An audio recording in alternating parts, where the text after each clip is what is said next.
What is up, my friends? How's it going? And welcome to our first live stream with your fellow comrade Summary. In this live stream, we will be playing as the Carthaginians. And as you can see over here, I already have a save game on turn 1 because I basically used a submod to convert our two client states, Numidia and Massalia as well as Massalia, into our puppet states, and I am using Q Sartorius's diplomacy pack, in which it converts all vassals into puppet states, which are basically satrapies, and therefore they shall be following the same diplomatic outlook as their overlords, which in this case is me. So without any further ado, let us hop right into the campaign, and I will see you all in the campaign.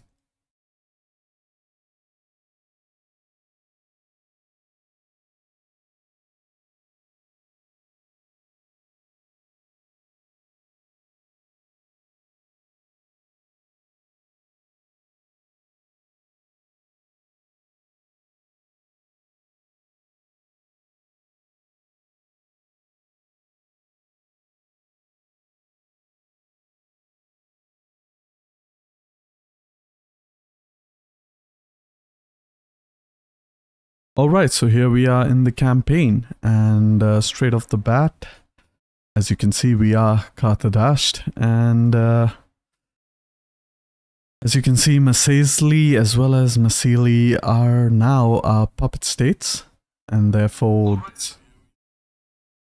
you know, they shall be following the same diplomacy as their overlord. And that should make them a lot more manageable. They shouldn't be fighting against each other. And yeah, I would pretty much recommend anyone who plays as Carthage to kind of select that submod and then convert them into puppet states or satrapies, just for gameplay purposes. However, without any further ado, let us hop right into the politics, as I'd like to do. And as Carthage, we are a republic, and the problem with being a republic is that we do suffer -10 loyalty for all political parties, and that is pretty significant. We do also get increased public order penalties due to presence of foreign cultures. That is also problematic for Carthage, as in most of our western territories, we don't have Punic as the majority culture. And so, yeah, that's pretty much going to affect the early game public order of our Western Hemisphere over here. However, apart from that, as we can see in our other parties, we don't have really that many bad traits. We do have Mercantile and Subversive, which is pretty good in my opinion. And in the Magonid dynasty, we do have Hates Barbarians. That is pretty significant, especially when we try to, you know, play our diplomatic game in Iberia as well as Gallia or Gaul. However, it is what it is. And finally, looking at the landowners party, we do have this horrible trait, in my opinion, one of the worst traits, which is pacifists. However, we are going to stay a republic, in my opinion, for this Let's Play series, or this live stream series rather. And the reason being, I want to keep things a little bit competitive in terms of politics.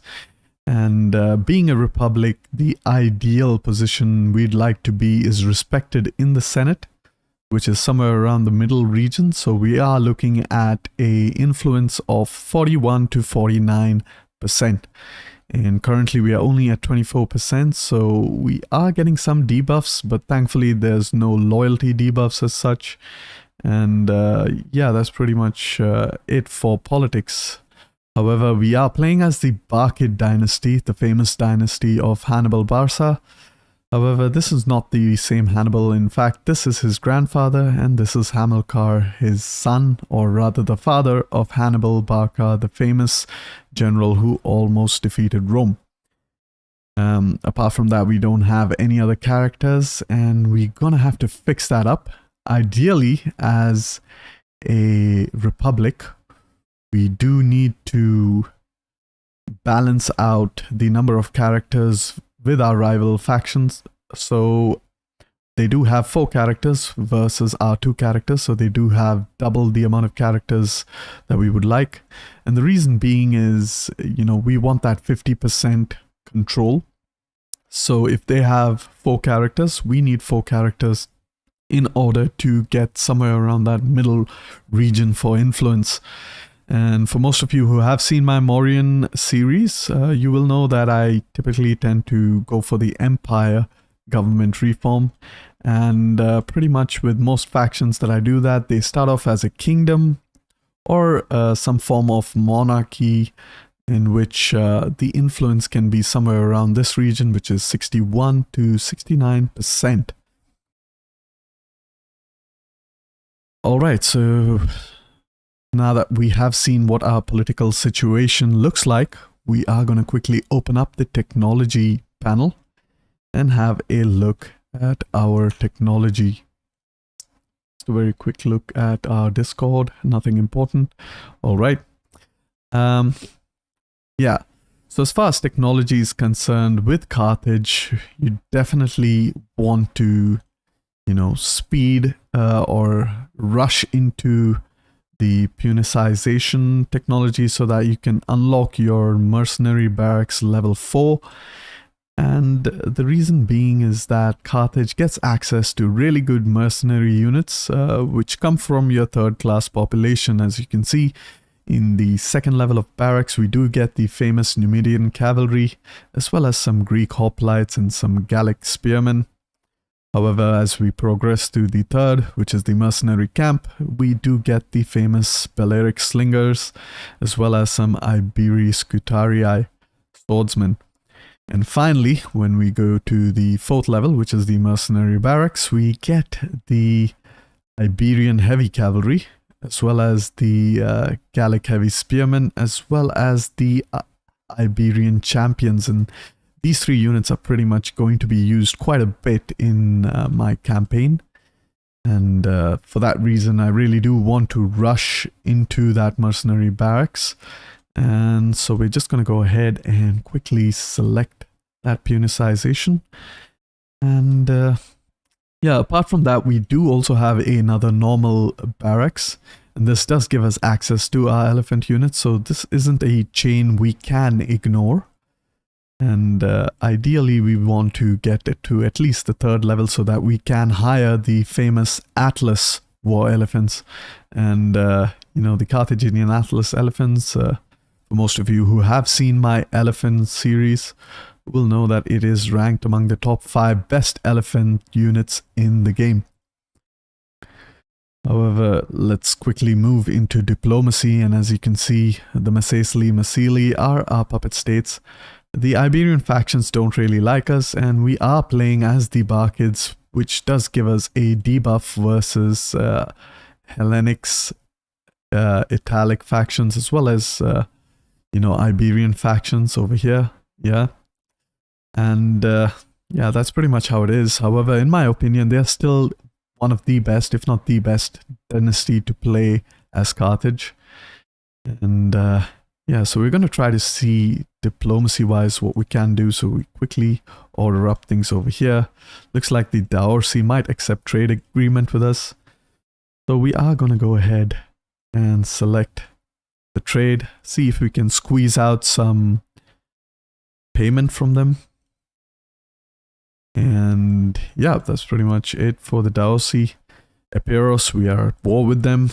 And the Romans actually are very friendly with us. Keep in mind, I am playing with the realistic expansion submod, so factions should stay pretty much in their starting regions, except a few major factions like the Lusitani, the Aravaci, and the Editani example. Whereas the Hellenistic world should be fairly divided, as well as Gallia, so we won't see something as ludicrous as the Iceni conquering all of Gaul as well as Germania. We will have a fairly historically accurate expansion. This does, however, weaken Rome a bit. However, it doesn't weaken them significantly in comparison to Carthage, as, we will be our major rival in the region is going to be Rome without a shred of doubt. Further looking into our diplomacy, we can initiate some sort of a trade agreement with the Gaetuli, and they have agreed. See if we can get a non-aggression. They don't seem like they are interested. Perhaps get a trade agreement with the Igariman as well. They have rejected. They don't really like us. Nasimones, we can get a trade with them. That's excellent. But what about Karine? Well, Cyrene doesn't look interested in a trade agreement with them. Now, yeah, before we organize our armies, I'm going to have a quick look at our provinces. And as Carthage, we start out with one of the biggest realms in the entire start pose of Divide et Impera. In fact, the biggest. I think with the Seleucids coming in close second, followed by the Ptolemies. However, as Carthage, we're going to have a quick look. We do have 4 surplus population, so I would like to expand my cities up a bit, like so. And Africa is one of the best food provinces in game. It does have 4 ports, so that we can have 4 fishing ports, as well as we can have several agricultural farms. However, as Carthage, we are primarily going to depend upon our agricultural economy, and so I am initially going to spec Carthage up as our economic province, rather Africa up as our economic province. And I'm not very familiar with playing as Carthage, to be honest, and that's because I really love Rome. Rome is my favorite faction in the game. That doesn't come as a shocker, followed by Sparta and the Hellenistic factions. I rarely ever play Carthage, although I have completed a campaign as Carthage. Yeah, so I'm just going to quickly study up the Carthaginian buildings available. And one of the buildings I'd like to look at is their religious buildings. And so we have the precinct of Baal-Zephon that gives 3 Punic cultural influence and wealth from maritime commerce. Alright, that's not bad. The precinct of Baal-Hamon gives +8 Punic cultural influence. So I'm guessing this is the major cultural conversion building that we have available to us. And at level 5, it does give 17 Punic cultural influence, so that's great. And does it give a faction-wide buff? Yes, it does give +10 wealth from maritime commerce to all regions, so that's great. And yeah, we do have the precinct of Melkart. That does give some more benefits to commerce. We have the precinct of Tanit. That does give 12% growth per turn with the Bread and Games Edict. 16% public order per turn. So yeah, this is one of the important buildings, especially to get some public order, especially in provinces. Hello, welcome Sandeep Kumar to the chat. Glad to have you with us and hope you enjoy the live stream. And yeah, and next up we have the precinct of Core. Does give 25% wealth generated by slaves, 40% wealth from agriculture, and this right here is the major economic temple that you'd like to build. 25% wealth generated from slaves, meaning if you build 4 of these in your province, you're getting a 100% increase to your wealth generated by slaves. And for those of you who have seen my Mauryan series, you will know that stacking up certain buildings such as temples that give buffs to your commerce or your economy is really powerful.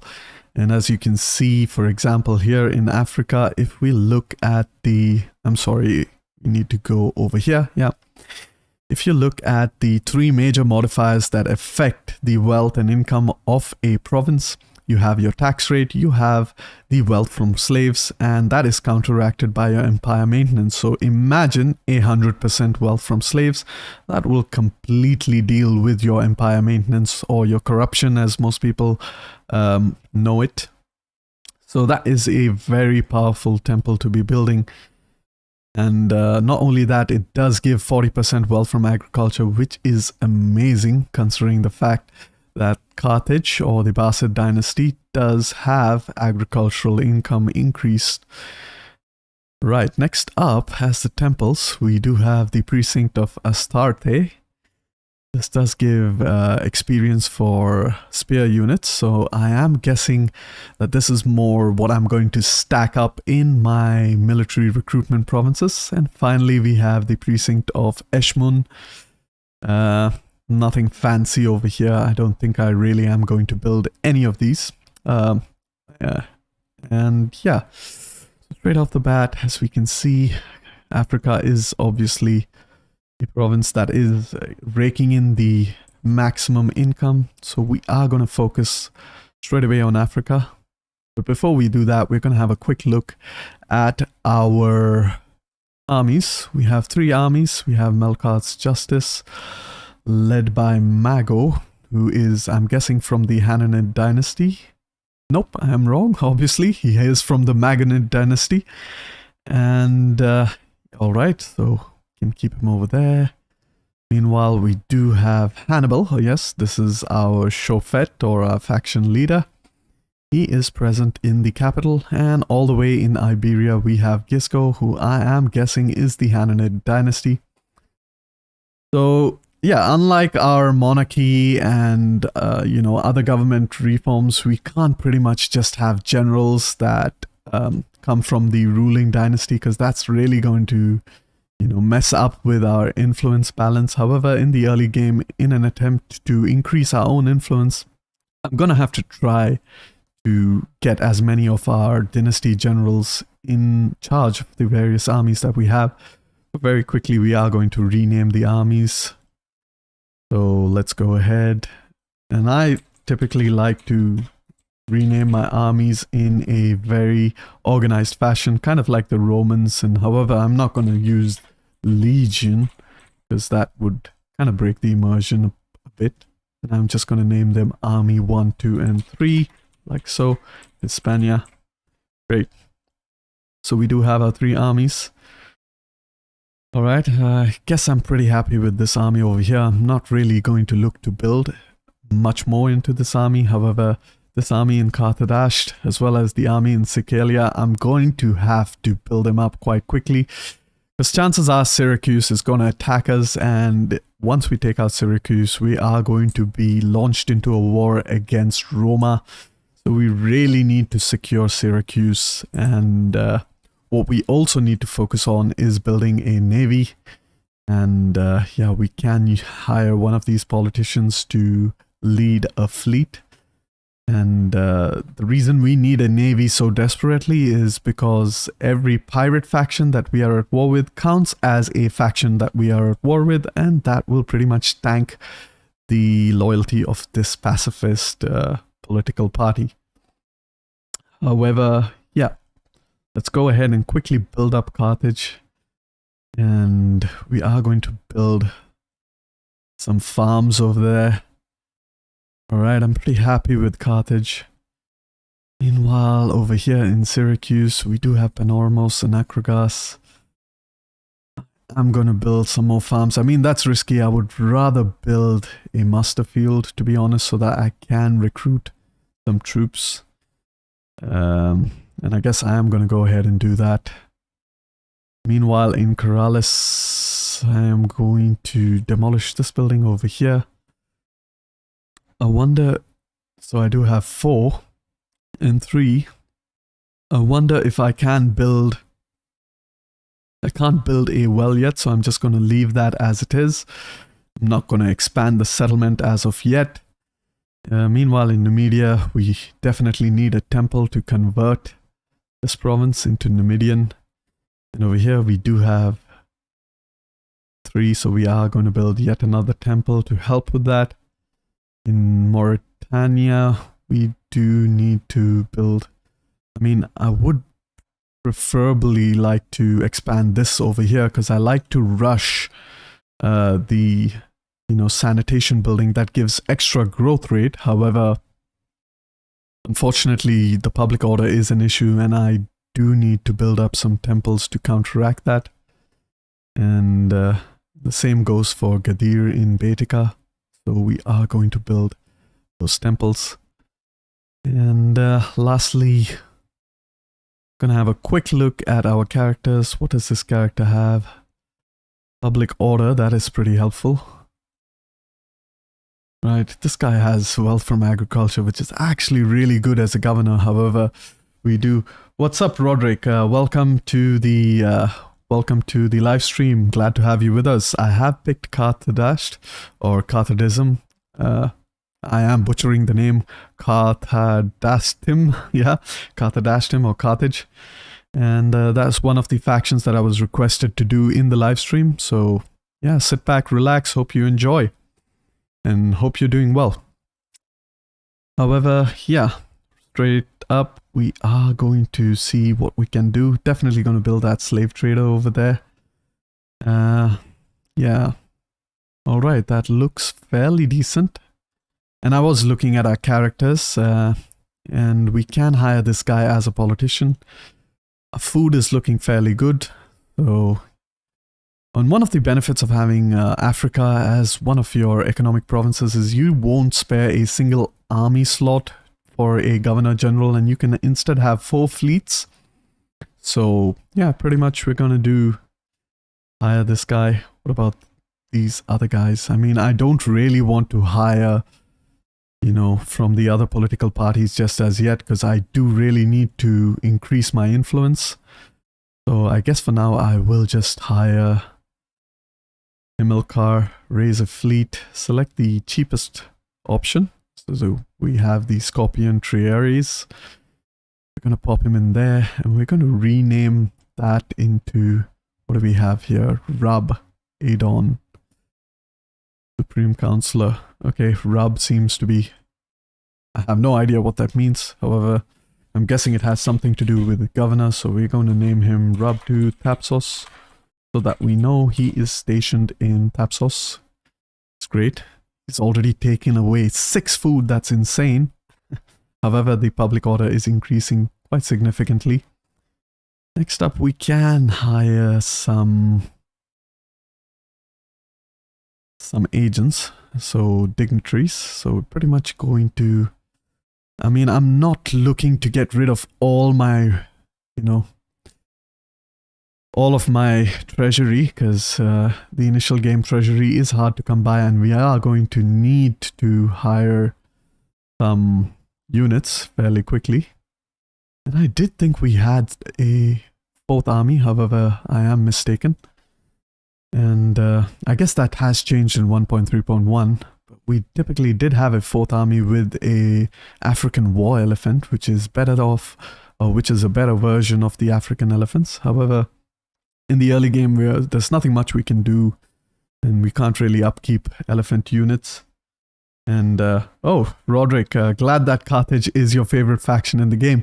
I myself like their rivals Rome, and I haven't really played as much as Carthage, so I am still quite rusty with Carthage.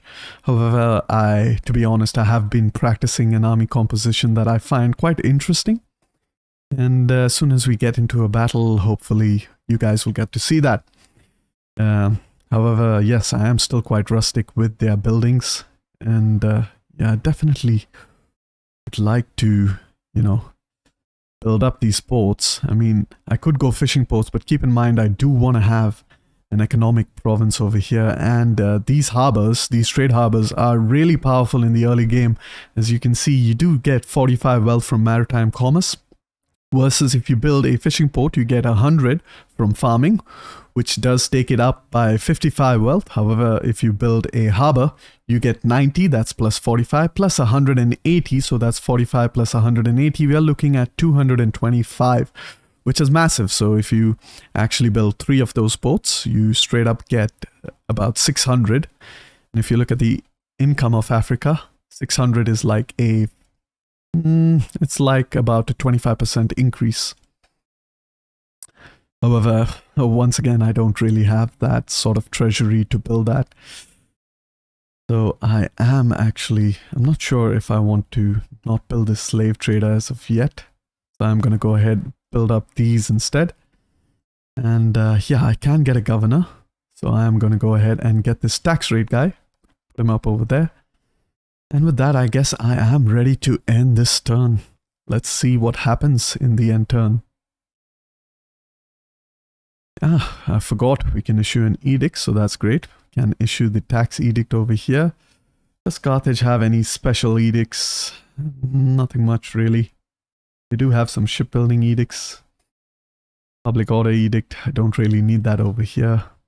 Pretty much over here I can't build anything. However, over here I can put an edict. I'm going to put that public order edict. And let's go ahead and end the turn.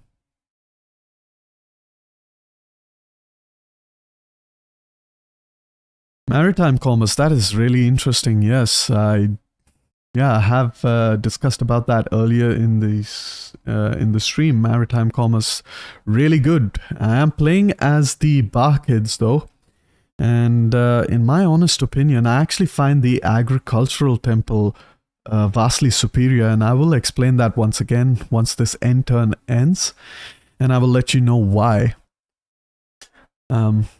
So yeah. But yeah, maritime commerce is, in my opinion, a very good second option.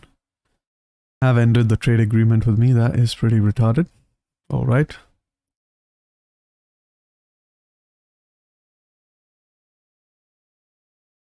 Okay. So here we are in the next turn. Nothing interesting really happened during the end turn. And so as I was explaining, the reason why I do go for the agricultural, which is the precinct of core, is because slave modifier is really powerful. If you look at any province, the major modifiers that affect the income is your taxation, your slave wealth, and your empire maintenance or corruption.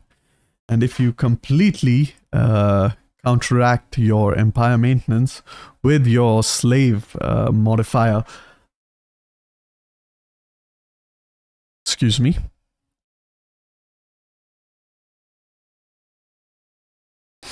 and sorry about that, and yeah, pretty much your slave modifier is really important. And you know, when you look at the precinct of core, you get two major buffs. One is the 25% wealth generation from slaves. So if you build 4 of those in Africa, you are getting 100% increase to your total income. So it doesn't matter if it's from agriculture, commerce, industry, culture, you know, it doesn't matter. It's just going to double, pretty much double the income of the entire province. So super powerful that. And then if you do look at the secondary benefit, it does give a 40% wealth from agriculture. And if we times that by 4, that's 160% wealth from agriculture. And if you're playing as the Barkid dynasty, you do get a further increase to your wealth from agriculture. So that is also super powerful. You're looking at 200% increase to your wealth from agriculture, approximately. I don't know what's the faction buff really. And if you look at 850 wealth from livestock, you're pretty much doubling that to about 1700. So that is massive, right? However, if I do consider, you know, your suggestion, which is a fairly good suggestion, you're looking at the precinct of, you know, Melkart, which does give 48% wealth from maritime commerce. That is really respectable. As well as, I'm guessing, the Balzaphon, which gives another 15% wealth from commerce. However, that's only, that's only like, 75% wealth from commerce, approximately 65 actually. And that's nothing compared to, 100% wealth overall, pretty much doubling your entire income. So that is the reason why I prefer to go for the other temple.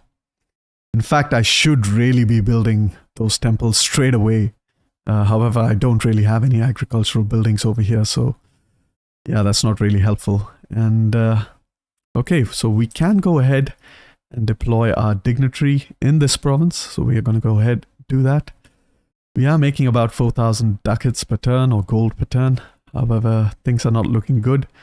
Meanwhile, in Iberia, I would like to engage in some form of diplomacy. I mean, I don't really want these factions to start attacking me. And I really didn't do that in the first turn. That's my bad. However, looking at the Gaetuli, they will take trade agreement with us, and this time they will kind of pay us for it. That's great. Still no non-aggression. How about the Garaman? They have accepted trade. That's great. Berenike. Nope, they don't like us. The Ptolemids. Will you take trade with us? Nope. Syracuse. Perhaps I can kind of get friendly with you, but you kind of like Epirus, so I guess not.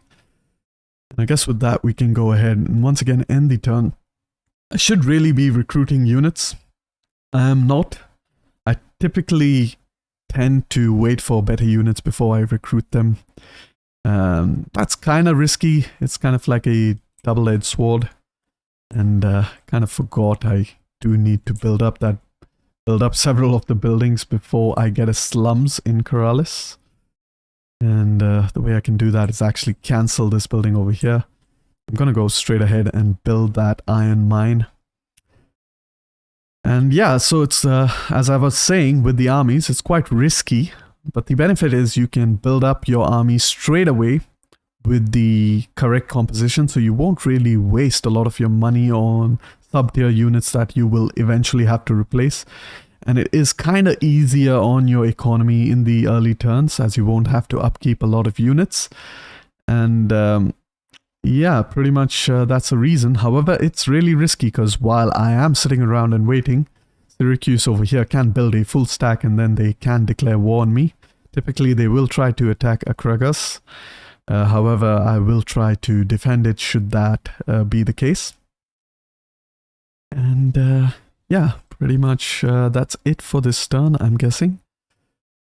Alright, this character over here, I can use her.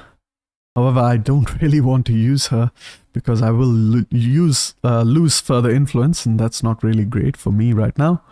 I wonder if our influence currently is giving us any public order disadvantage.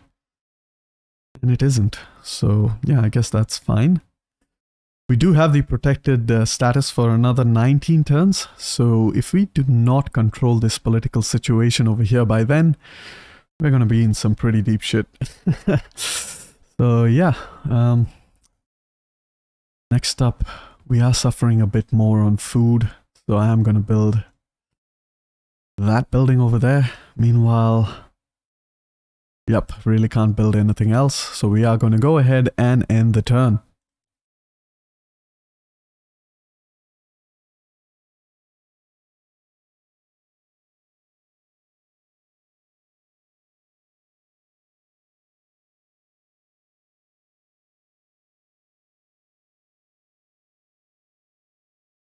I'm really waiting for actually my mercenary barracks to be unlocked so that I can start building up some of my mercenaries. I typically want to roll with a mercenary heavy Carthaginian. And once again, the Gaetuli, well, I don't really care as long as they pay each turn for a new trade agreement, I guess. And yeah, pretty much mercenaries is kind of like what Carthage did in reality. And they didn't really have, you know, a citizen army really. I mean, the Sacred Band pretty much not really mentioned during this time period. They were pretty much during the 6th and 7th Sicilian Wars against Syracuse. However, in this time period, we can only speculate if they actually really existed. And I guess, have we completed that research? No, we haven't. Right, we do have one more turn of that, and then we can research it. Straight up, I could. 20% wealth from agriculture, that is pretty powerful as opposed to 10. Do have a little bit of... What can I build over here? I do want to build this up as well. Can actually build up these ports, that should kind of be helpful. Public order situation not looking good in the far west as well, so we're gonna have to fix that. Hopefully build up our temples over there as soon as we can. Have a look at our dignitary. Do have a commercial wealth guy. not really helpful. The public order guy is kind of good. But I might actually go for the public order guy, to be honest. However, that is going to take a chunk of my treasury. Meanwhile, I can build up some more of those cattle farms. You can get another trade agreement with the Gaetuli. Pay me for it. Excellent. How about in non-aggression this time? Nope, you won't agree to that. Anyone else for a non-aggression? Karanike, I'm going to try with you again. Doesn't seem likely. What is up, Adrian? Welcome to the stream. Glad to have you with us. Playing as Carthage.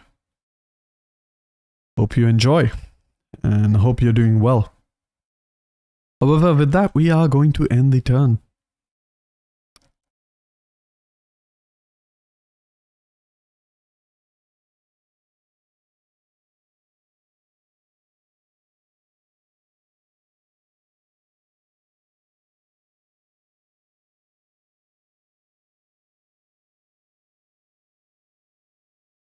We have started out at 100 Punic culture in Corsica and Sardinia. However, that is dropping due to the local traditions. So soon enough, we should have some public order issues over there. The goal is to, in the early game, specialize our provinces since we are quite a big realm and we can afford to do so as early as possible. For now, I am thinking that I want Africa to be my major economic province. Better than Netflix. Oh my god, it's free. It's free, bro. Yeah, Netflix. I don't really like what Netflix has become over the recently. I mean, a lot of the shows, you know, I don't really like to discuss about politics, but, you know, with video games and entertainment, it's kind of like escapism, you know, from real world, and I don't really like to see a lot of political messaging in, you know, movies and TV shows, and pretty much all of my childhood series, such as Lord of the Rings, Star Wars, have kind of been tainted. I mean, yeah, I'm not going to discuss a lot more about that. I, you know, do not want to be cancelled. All right, so yeah, we have researched that technology, so we can go ahead and build up our mercenary barracks. It is quite expensive, however, we are going to just bite the bullet, build up a bit more, and deploy our dignitary over here. He's doing quite well. He's actually kind of increased the public order quite significantly. I can hire a third diplomat. I don't have the money to do so. Does give a tax rate bonus. That is great. Yeah, man, it is. Yeah, exactly. That's the reason why I don't really like shows anymore, especially the historical ones. I mean, I can understand a bit of the fiction. I mean, yeah, still with the fiction, I don't really like it. I mean, I'm not really against powerful women characters. I just wish they had a bit of character development as opposed to just being awesome from the get-go for no explainable reason whatsoever. And if you look at the 1970s, 1980s, you had a lot of great female characters. I mean, and yeah, even with Mulan, I mean, if you've seen the movie and the cartoon, you will know that the cartoon is way better because, you know, Mulan starts off as kind of like, you know, doing the noble thing, trying to, you know, save her elderly and sick father from, you know, being conscripted into the Chinese army. And as a woman, she faces some difficulty in the army, but then she overcomes it with, like, you know, hard training and so forth, and some determination. However, Mulan in the movies is just awesome for no reason. She already knows how to fight, so, like, what's the point of actually watching such a movie? I mean, yeah. And yeah, speaking of historical stuff, yeah, you know, having historically inaccurate characters. Hello, total hardcore player. Welcome to the stream. Glad to have you with us. We are playing as sorry, I'm just going to say the English name. Sorry, Carthage. And yeah, hope you enjoy. And yeah, so pretty much, you know, the historical characters, like there's this Troy series in which, you know, Achilles is this sub-Saharan guy. I mean, yeah, that doesn't really, you know, sit well with me. I mean, I'm all for historical immersion, and Africa, to be honest, has a lot of rich history. I mean, if you just look at the sub-Saharan region as well as the Kushites, it's really rich history. However, they never tend to focus on that, and instead are, hell-bent on, changing the ethnicity of pre-existing characters. However, it is what it is.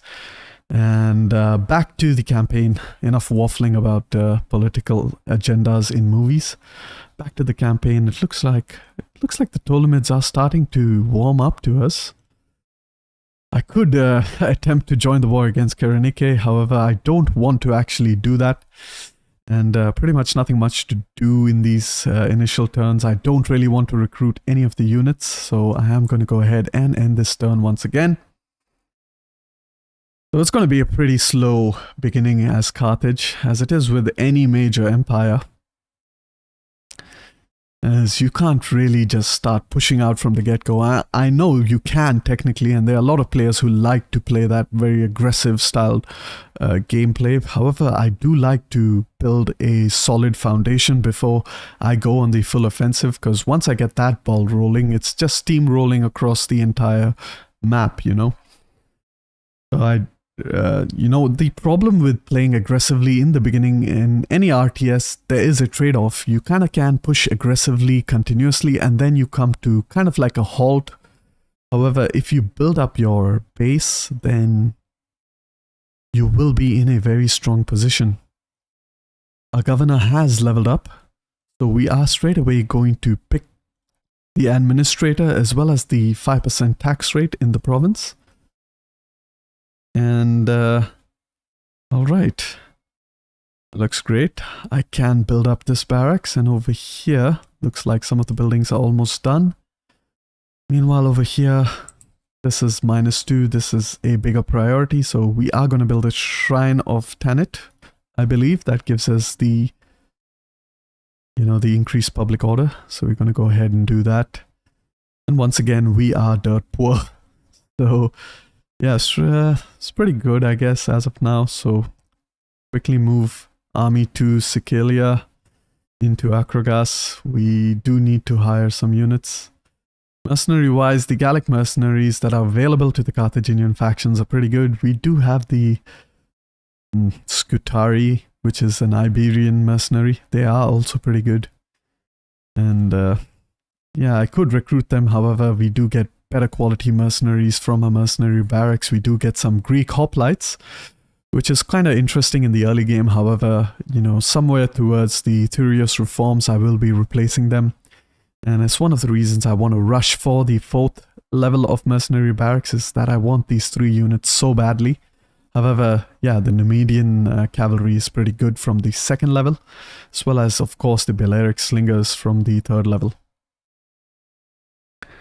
Alright, so once again, we're just going to have to end the turn. Just have a quick look at our politics again. Looks like the Sessetani is kind of warming up to us, however, not quite. The Editani do hate us, and that is kind of concerning, because we do definitely need to build up over here. And you know what? Actually, I think I have to prioritize building over here instead, so that I can build up this army fairly quickly, as well as the barracks over here can kind of help recruit both of these armies over here. And in the next turn, I will upgrade that into the mercenary procurer. Might actually go for the 2nd level barracks so that I can get my African war elephants, and I think I'm actually going to go ahead and do that. So yeah, let's go ahead and end this turn, and I'll see you in the next turn.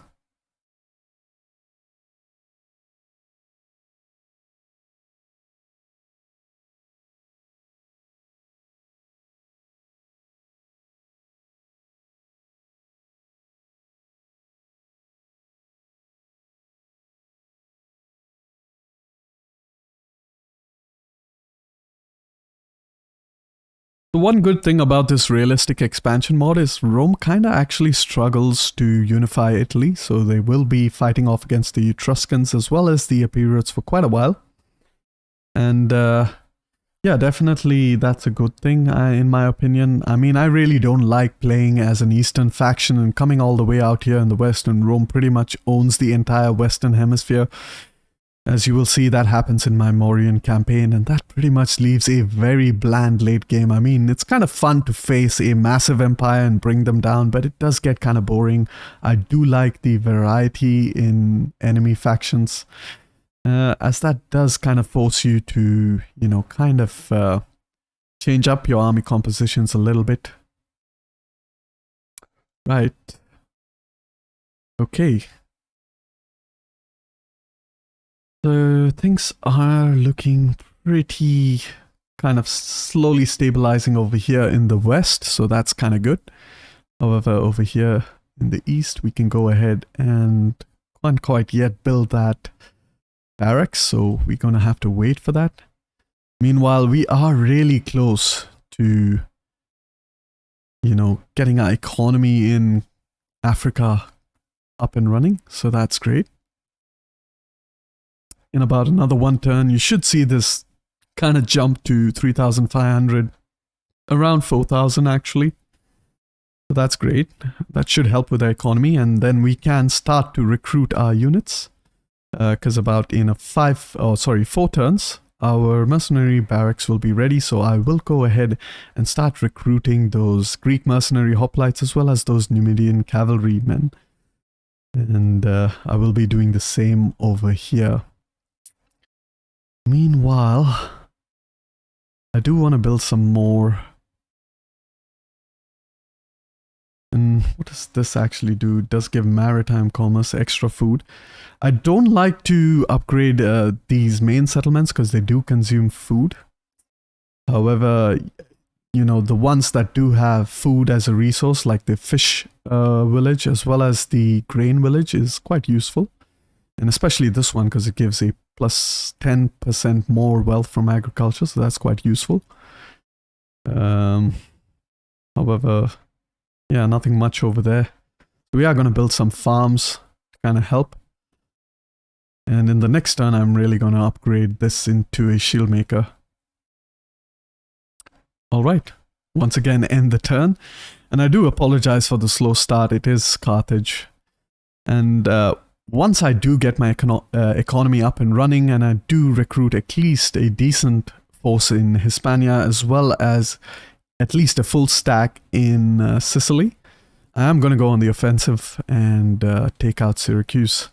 However, for the objective of this campaign, I'm actually going to leave it to you guys. You guys are going to decide what exactly is the objective. I'm quite sure that, you know, fighting Rome is going to be part of the objective.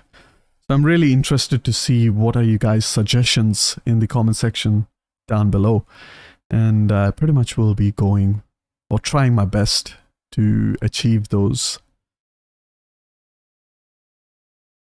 One of the things I do find interesting, we're going to go for the martial ambition because we are researching military tech.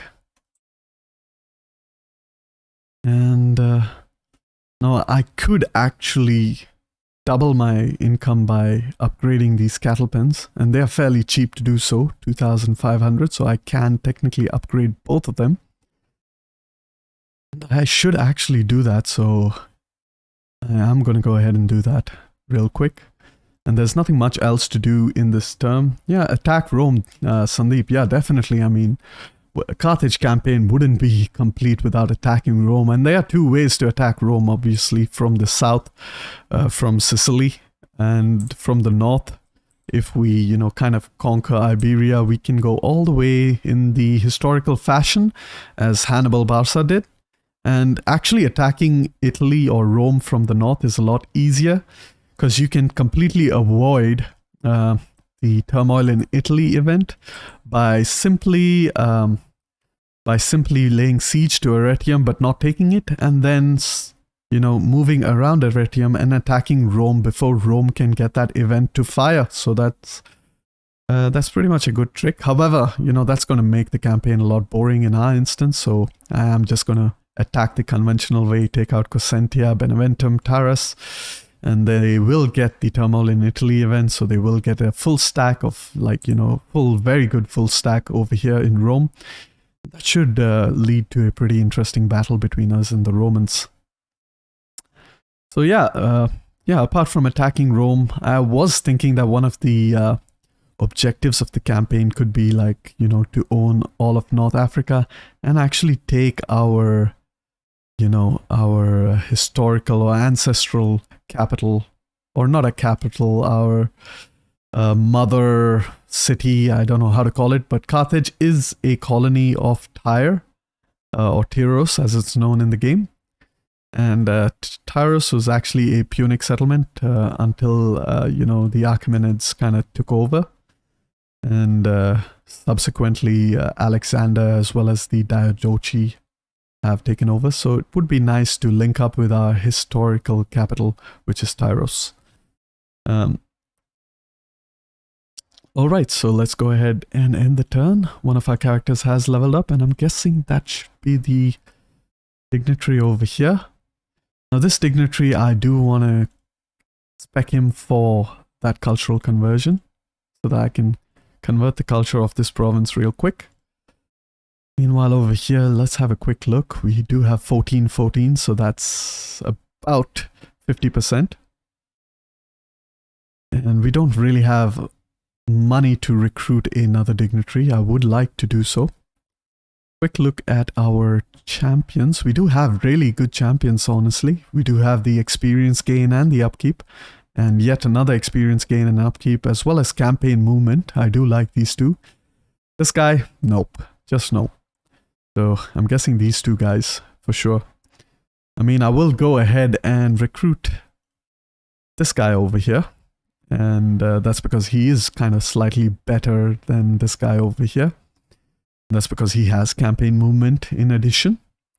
And then I will wait a turn to see what chance I get with the next roll. Let's go ahead and quickly end the turn. You know, I could turn off the taxes over here. I want to see how much taxes I'm actually making. And I do remember one of you guys asking me as to why I kind of switch off taxes in certain provinces. And that is, you know, you can see Hispania is only making 308. So by turning it off, I am not losing a lot. And the same with Gadir is making only 184. So I'm not losing a lot.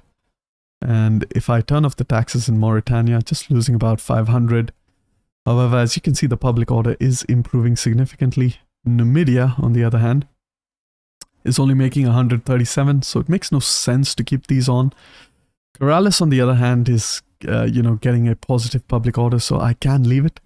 And as you can see, we have kind of lost a bit of... we can hire some Numidian cavalry from the client states already. Yeah, definitely, yes. That is a good suggestion. Definitely will be trying to do that, and they do actually have better Numidian cavalry than we have available from our barracks, and I do like them. They do come from the population class that is you know, default to the Numidians, so they will be like either second or first class population. Except for the light Numidian cavalry, which I believe is third class population. So that's pretty much the same as our mercenary barracks. And so yeah, definitely will be trying to do that. However, I am just parked up here in the city for now, because I am kind of leveling up my general. Keep in mind, I am playing with the increased public order, you know, from actually garrisoning settlements. And yeah, as you can see, with the economy, we are making 5,300 as opposed to 6,000.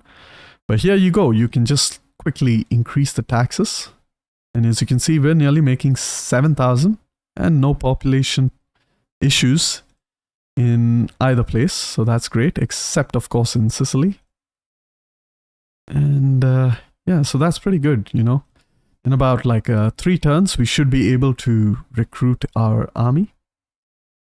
And yeah, so I am actually going to try not to spend any money in the next 3 turns. So yep, let's go ahead and end the turn, because I do want to build up some of that treasury so that I can quickly recruit. a lot of units. And meanwhile, Syracuse is slowly building up an army over there, so they should kind of declare war on us fairly soon. I definitely agree with you, total hardcore player. I mean, yeah, levy troops are quite useful. And actually, I do have a sub-mod which increases the amount of levy troops you can. However, you can really abuse this sub-mod. And so I actually turn it off because I just can't control myself, you know. If there is a mechanic in game, I tend to use it no matter what. However, in my Let's Play Morian series, I actually don't play with a lot of exploits, although I do know a lot of exploits in the game. And I can share with you guys some of my exploits in the live stream. If you guys are interested, let me know. And yeah, pretty much. Okay, so here we are. We are going to try to save up some money.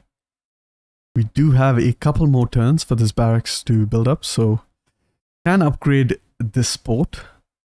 So I'm going to go ahead and quickly do that, or should I actually upgrade the Hellenistic village? I'm thinking the Hellenistic village. I mean, in the next 2 turns, I definitely want to, you know, kind of, and as you can see the public order is going up, so that's great. So I definitely want to save up for the next 2 turns. I'm just going to do some quick math. Numidian cavalry, how much is it going to cost me?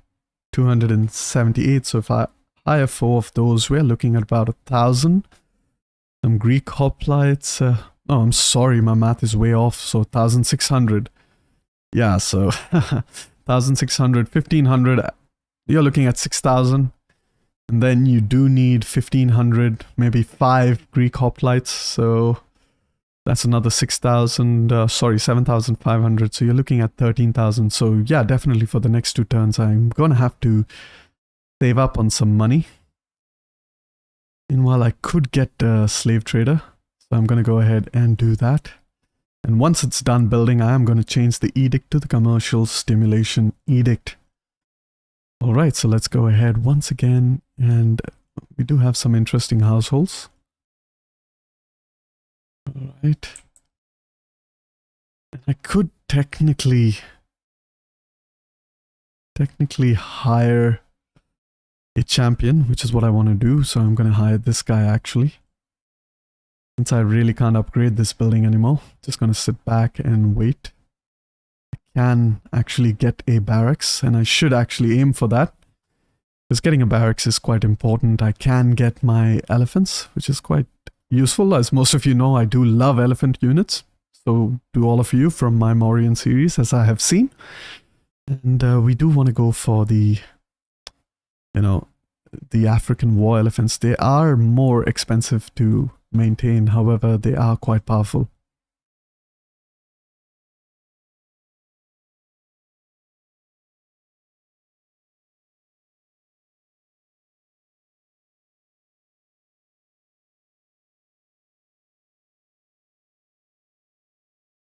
Syracuse could attack us any minute now. I mean, they are building up an army while I am kind of being complacent a bit. However, you know, I think in about like 2 to 3 turns, I should have a full stack ready to go in Sicilia. And not 2 to 3 turns, maybe 4 to 5 turns actually. Because it will take 2 more turns to build up that barracks over there.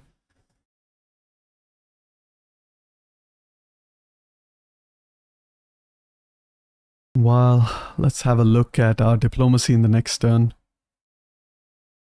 As well as our political factions. We have been ignoring politics a bit because there's nothing much we can do.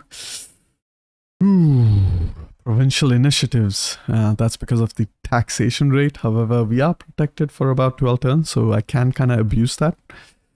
And that's the Hananid dynasty, if I'm not mistaken. So let's have a quick look at our tactical overview map and see. The Hananid dynasty actually own both of these provinces, so they're going to get -10 for each one of them. That kind of sucks. So we do have 10,000 in the bank. Gonna get a bit more. Maybe perhaps upgrade this. Oh, that's 4,900. That is a lot. I'm not actually going to do that. Meanwhile, I can pop my champion in there to train him. Save up some of that money.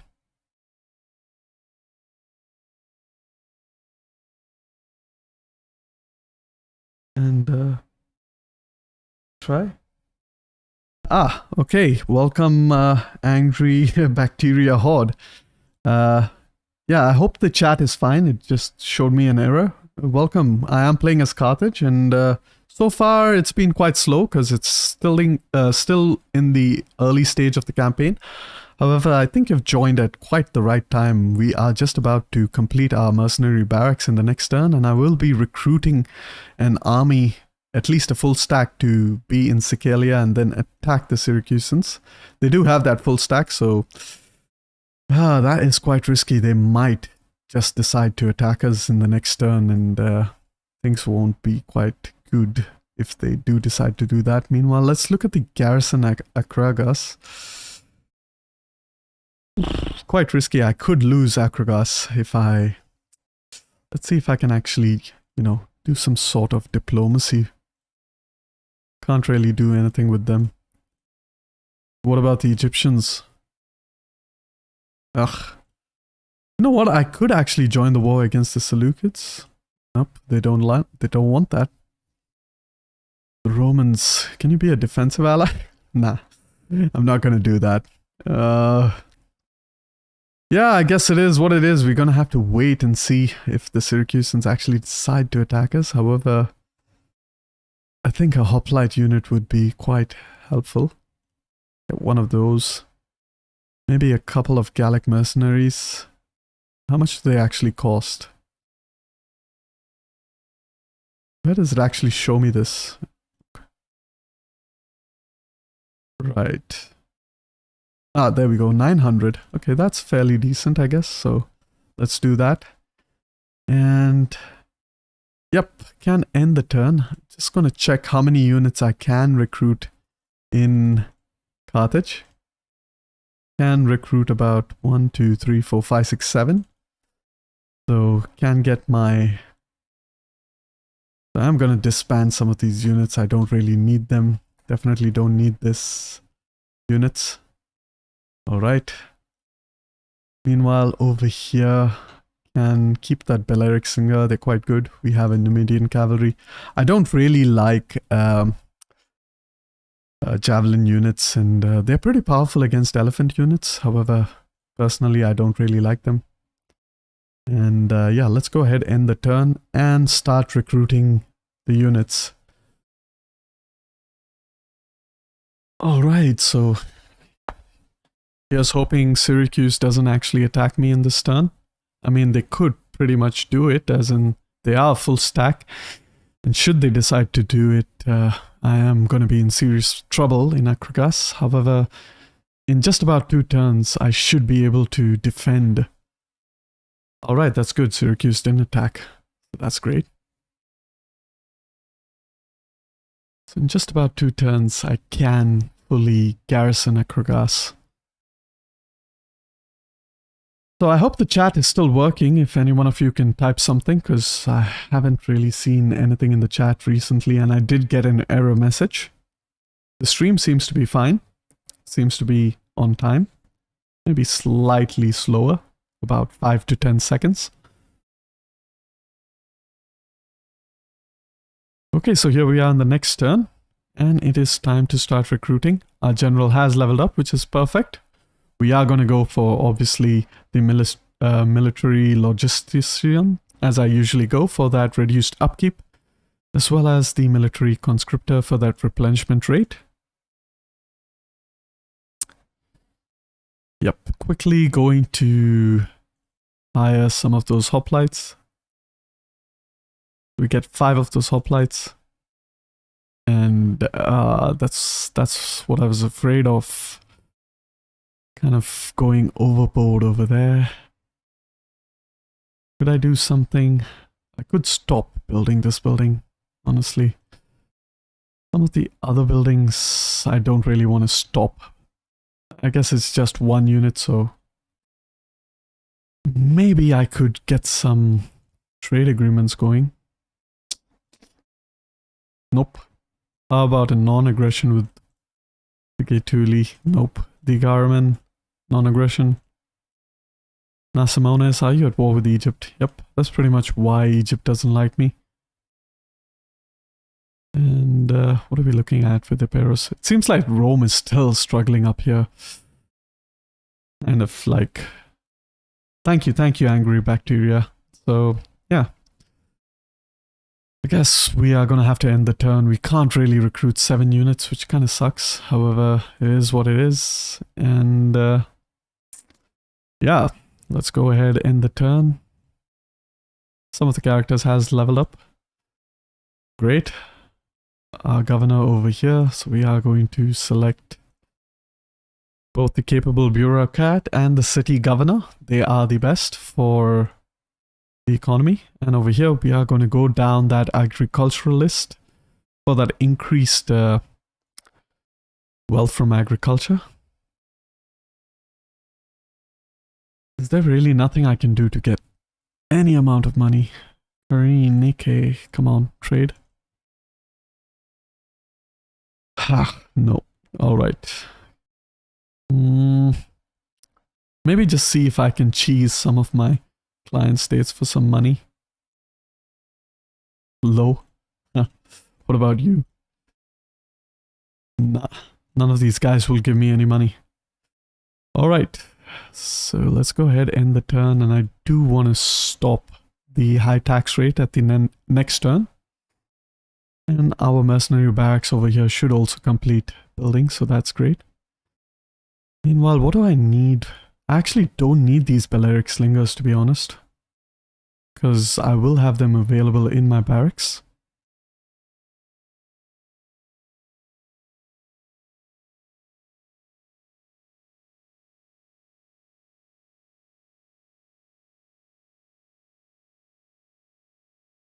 Alright, we have another turn to see if the Syracusans decide to attack us. There's a Eperos. And I do really hope the Romans get a, you know, grip in Italy, because it's going to be pretty, like, sucky if they don't. I mean,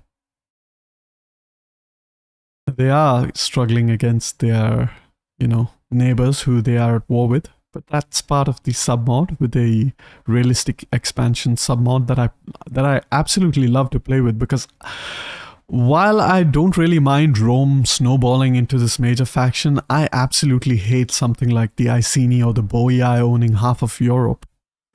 So, perfect. 25% recruitment cost for cavalry. Great, so we can get 3 of those cavalry units. Perfect. Meanwhile, over here... Okay, over here I can recruit some hoplites. Just a couple of hoplites, I guess. Yeah, just a couple of hoplites for now. And what else do I need?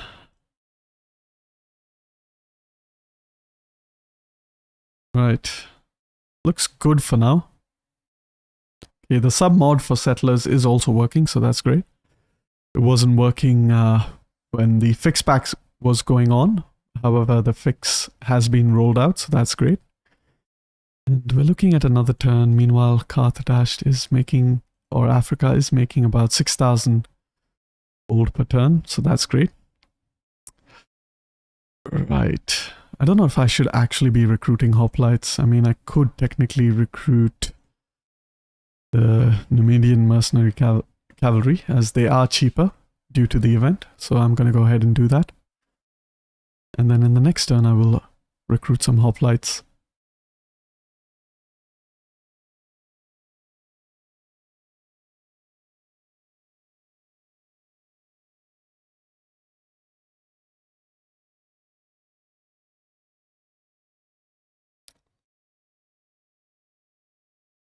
So one of the crazy exploits you can have in the game is kind of like, if you own a lot of coastal settlements, you can get unlimited movement.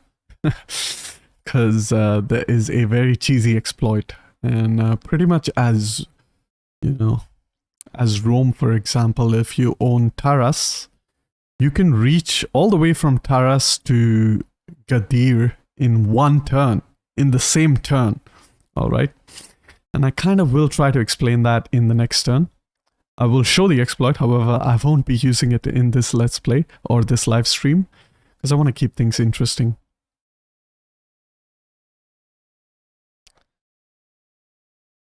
Alright, so we are here in the next turn. Our champion has leveled up, so let's go ahead. A dignitary over here. We're going to select that tax rate, although it doesn't really matter. I am actually trying to get the empire maintenance. I could get this one, however, we'll reduce the public order. But I guess it's worth it because the public order isn't too bad.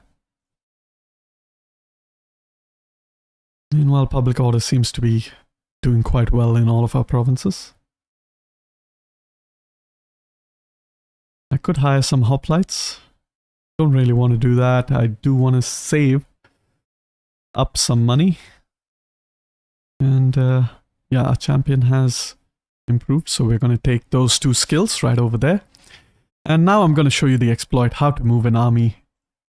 Like, okay, so you just move the army outside the settlement, like so.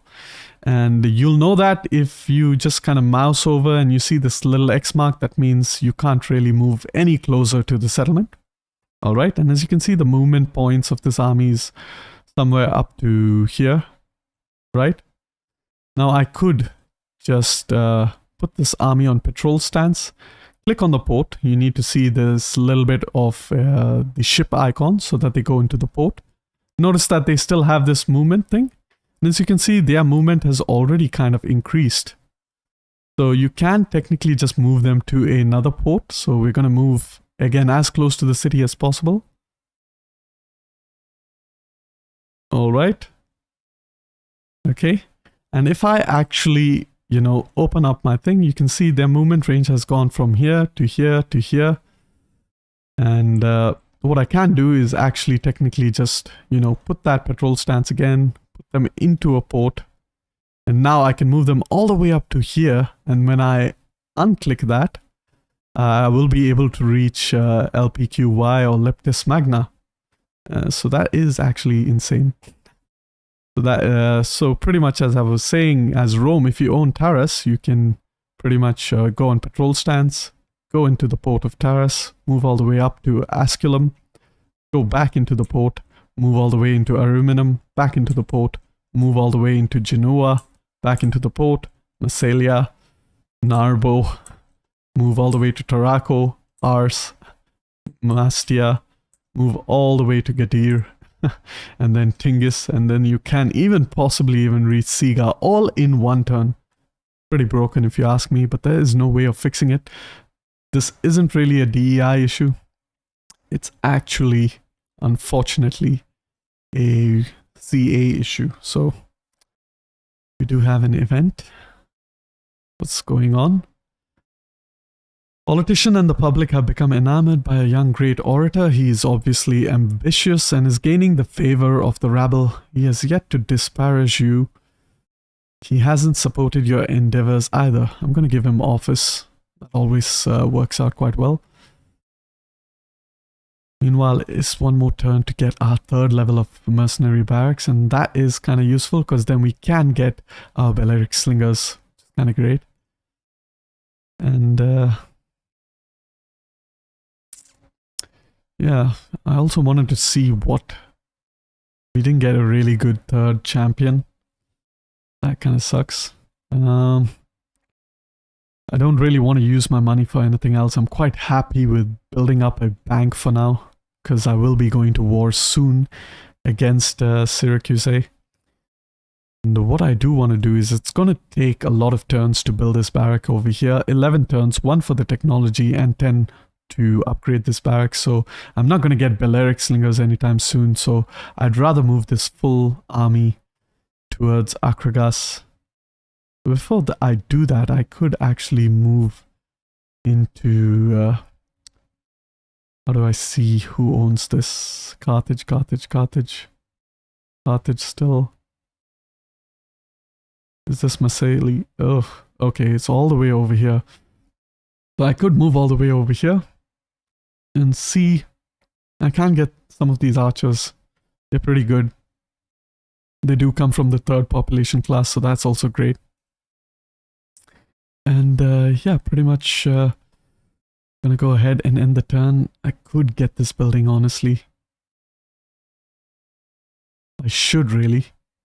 However, this does give food, which is great. And you know what? I'm actually going to build these two up. And yeah, go ahead and end the turn. And I'll see you all in the next turn. I apologize for still being a little bit slow with this campaign. Things are slowly shaping up.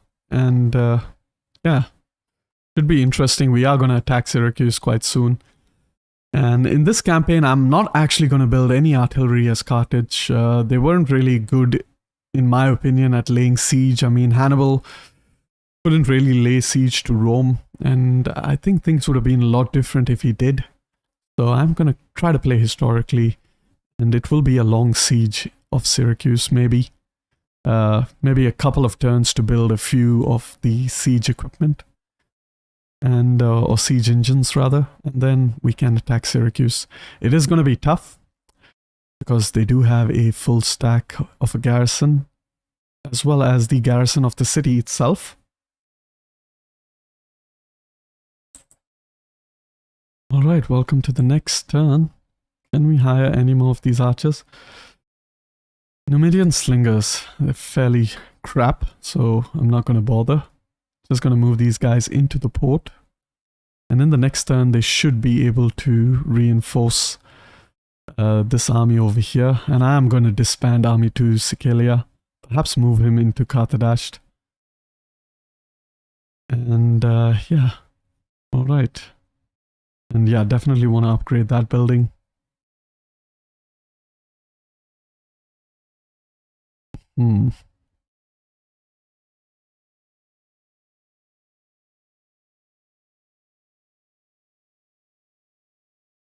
I can upgrade this building, so I'm actually going to do it, and I want to build a temple over there.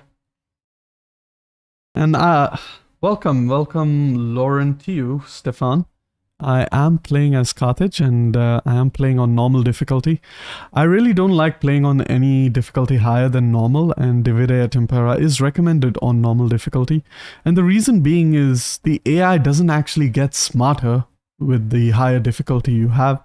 They just get some insane buffs which don't really make sense. Like, you know, you will have a group of levy spearmen able to pretty much fight to the death against royal Spartans, and that is pretty much game breaking for me. But I guess to each his own. But for me personally, I never play on anything higher than normal difficulty. I do like to enjoy myself in the campaign, and although I'm pretty sure I can handle normal difficulty, I just don't like, you know, having my elites be on the same footing as levy units of other factions. Alright, let's see our characters. We have Army 3 Hispania, that's great. Can get some of that army upkeep reduction. Let's have a look at his ancillaries. Cultural conversion, that's great. What do we have here? Authority. Upkeep costs. That is actually pretty powerful. Meanwhile, in terms of politics, we're still having some pretty bad politics, but we are protected for 8 turns. However, that's not going to last long. So I'm definitely going to need a way to kind of improve that. Let's have a look at +4 tax rate. Not really helpful for that guy. Can give some extra public order. That's always good for a governor. And yeah, let's go ahead and end the turn, and in the next turn we should be able to link up with this main army over here. And I wonder if I can get some more Gallic mercenaries. Yes, I can get. I guess in the early game I do want some Gallic mercenaries, to be honest, because I don't really have the option of getting my 4th tier barracks After which I will get Iberian champions, which are extremely, extremely powerful.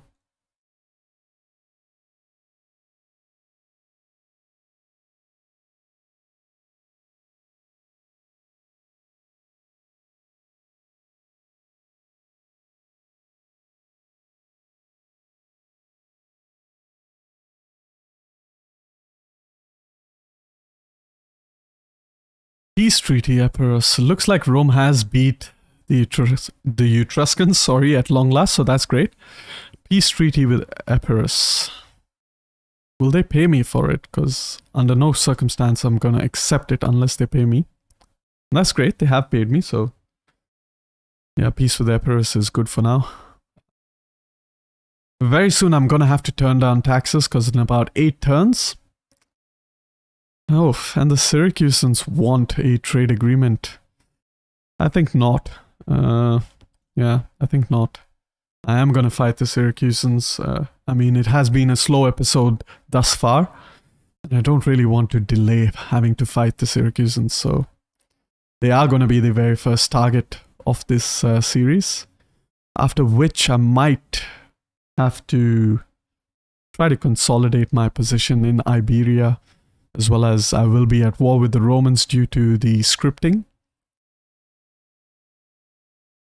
So hopefully I will be able to have 2 full stacks by then. Alright, that's great. Okay, so we are going to move our army towards Akragas. Get this guy to transfer over the elephant, these 2 units. The other 3 I am going to disband. Don't really need them. And move him into the port so that in the next turn he can reach Qarthadasht. Meanwhile, our main army can kind of sit in Akragas. These guys are better. They do have 20 armor, to be honest. They are 168, so that's not too expensive. And yeah, pretty much I did get a message from Discord. Nothing important, okay. Right, so 5 of these guys, 4 of them, 1 elephant, that's good. I need at least 3 range units. I do just have 1. And I do need another 2 more. And we do have Libyan archers. And they come from the subject class, so I could get them. They're pretty like crap compared to these guys, however they are cheap. And so it looks like I need 4 more units. Definitely need some melee units. And let's go ahead, select a couple more of these guys. Definitely need them. Numidian skirmishers. These guys are 131. That's actually quite good, actually. 10 and 18. That's actually really good. They're quite defensive. And they do have a speed of 3 and an ammunition of 2. So I'm going to go ahead, hire them as well. Should be ready to attack Syracuse in the next turn, by the looks of it. And over here, in the west, things are slowly stabilizing. We could hire a couple of hoplites. I mean, I would like to build at least the 5 hoplites, so they should be able to defend Mastia quite well. The Mauryan episode, Sandeep, it will be released tomorrow, day after tomorrow at the max. I will have to edit the video. I have really recorded all the episodes. I have recorded all the way to the end till episode 25. However, I do need to edit them kind of, you know, with the editing software before I upload them. And that takes a bit of time. And yeah, actually, I am going to try to keep it a lot more consistent. I was not feeling well recently, so I did take a break from it. Things are looking a bit busy for me of late. I mean, work-wise as well as, you know, personal life sort of things. So, and of course, modding with the Divide et Impera 1.3.1, in which I did play a major role in modding. However, you should expect the next Mauryan episode either tomorrow or day after tomorrow at the latest. As far as live streams are concerned, I am going to play live streams at least once every week. Of course, I will post them up a little bit early so that you guys can know of the schedule well in advance. And yeah, I will not be playing as what most other YouTubers do and just like keep hopping around different factions or different games. I will continue as Carthage. So you have pretty much 2 series running along side by side. That is the plan. You will have the Let's Play series, which currently is the Mauryan series, and along with that, you will have the live stream, which is Carthage for now.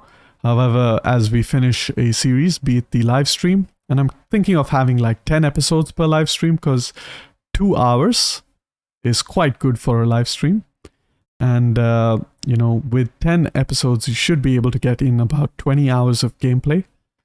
And with the Let's Play series, about 25 episodes seems about right, because that's about 25 hours almost, as most of my videos are between 35 to 50 minutes. And however, whichever series I do finish, I will let you guys decide what I should be playing as next. And yeah, I do look forward to your guys' suggestions in the comment section down below on the last episode of each series.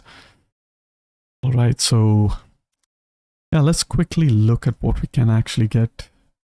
Yeah, we did want to recruit some hoplites. I just want to see what happens if I reduce my taxes. 3,000, that doesn't look too bad. That should improve quite significantly once I am done building all of these. As you can see, Africa is actually our main economic province. It's about 5,570. However, once I'm done building these 3 buildings, that should jump up to 6,500. However, if I do turn the taxes down, 4,300. So should be about 5,000 with medium taxes. Meanwhile, over here, let's quickly just get 1 hoplite unit. I'm not quite sure if I want to do it, but I think I'll just leave some money in the bank for now and just go ahead and end the turn. And in the next turn, things are going to get interesting. We're going to attack Syracuse.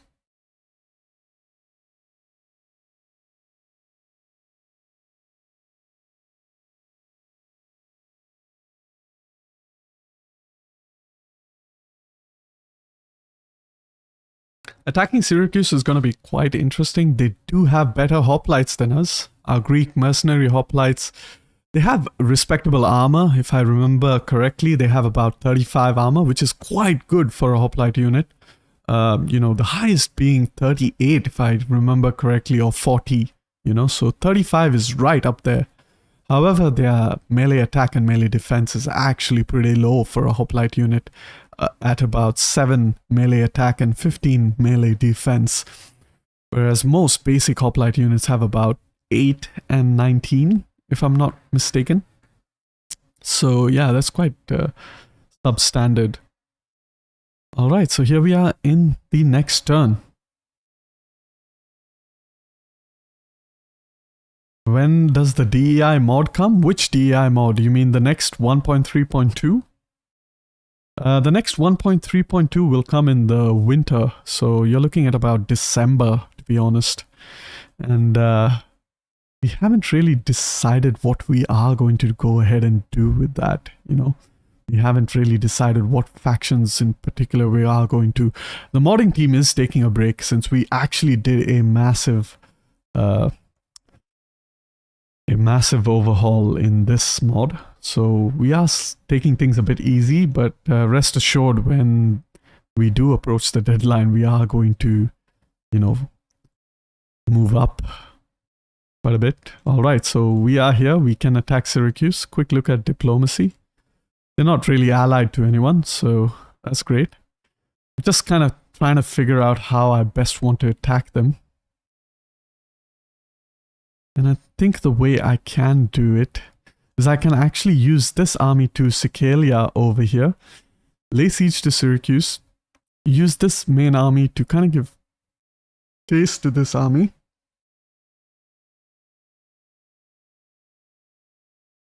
Or another thing I could do is actually... I'm not sure if this army comes out and attacks me over here. Will I be able to... And I do want to fight an open battle, you know, as Carthage. It's definitely a lot better. You know what? Can I move all the way over there?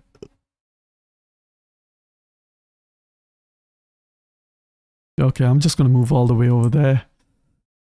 And, you know, I could go in a fortified stance, although I do want to fight an open battle. I might regret that later on. However, let's see how that goes. Meanwhile, I will move this guy back into Qarthadasht. And don't really minus 32. Things are still not looking good. Can I upgrade any of these characters? I can't. Let's have a look at authority while leading an army. I guess this guy has a much better cavalry experience gain. Melee attack for sword units, that's not bad.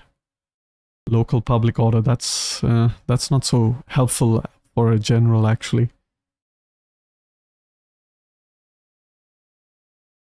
Gallic mercenaries, okay. So I'm actually quite scared to declare war on... we definitely want to start building that slave trader. And yeah, pretty much over here I do want to build the precinct of Balhamon, I guess. Because I do want to get our culture as the dominant culture over here. So let's go ahead and actually do that. I could get that or the precinct of Asarte, which does give experience for spear recruits. However, that's not really the best for cultural conversion. And we do have protected for about 6 more turns, so I'm going to leave that on. You know, I'm actually going to see if I can... I really can't upgrade this, so it's not an option, unfortunately. Might as well just build a Shrine of Balhamon and end the turn. See you all. Oh, I almost forgot. I do need to declare war against Syracuse. So, declare the war. I am joined by my puppet states. And we're going to end the turn, and most likely the Syracusan army is going to attack me. Hopefully.